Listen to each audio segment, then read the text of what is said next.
পনেরো ইউনিয়ন যুব ফাউন্ডেশন কর্তৃক আয়োজিত পবিত্র ঈদুল উপলক্ষে দুস্থ অসহায় মানুষের মাঝে স্থান অনুষ্ঠানের সম্মানিত সভাপতি উপস্থিত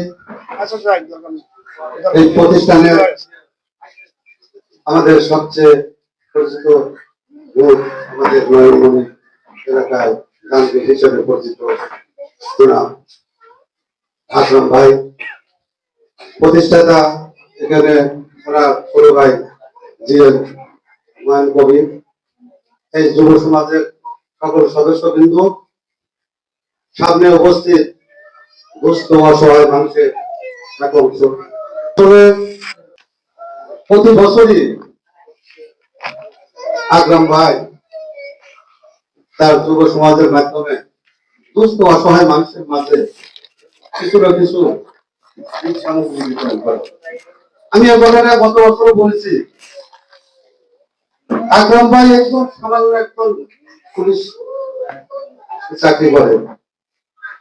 এই এলাকায় অনেক মানুষ আছে, বড় বড় অর্থশীল লোক, যেমন আকরাম ভাই আজকে দুস্থ অসহায় মানুষের মাঝে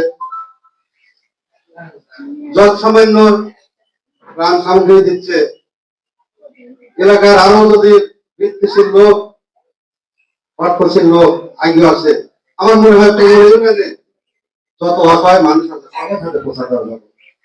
কিন্তু বড় কথা কি, উপর আল্লাহর ঘটা বলতে হবে। আল্লাহর ঘটা না হলে কিছু কেউ করবে না, কত টাকা লোক।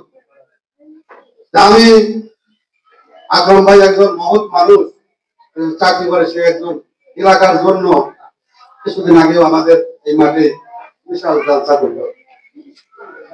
উনি জালসাতে যে শ্রম দিছে, অনেকে বলে যে উনি ব্যবসা করে আছে। না, আমি এই জালসাতে আমি ছিলাম, উনি অনেক টাকা খরচ করছে।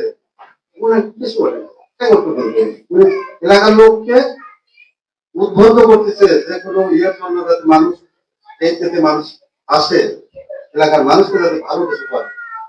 যাই হোক, এখানে আমার যে মা বোনরা আছেন, যে সামান্য কিছু ঈদ উপহার দিবে, আশা করি আপনারা এটিতে খুশি হবেন। আর আকরাম ভাই জন্য দোয়া করবেন, বা ওনার ভাইয়ের জন্য, বা ওনার প্রতিষ্ঠানের জন্য আরো বড় হয়, যাতে আগামী বছরে উনি আরো বেশি মানুষকে দিতে পারে। আর আমি আকরাম ভাই জন্য দোয়া করি, ওনার বাবা নাই, ওনার বাবা মৃত্যুবরণ করছে, আল্লাহ যেন ওনার বাবাকে বেস্ট নসিব করে, ওনার মা বাইসে আছে, ওনাকে যেন সুস্থতা দান করে।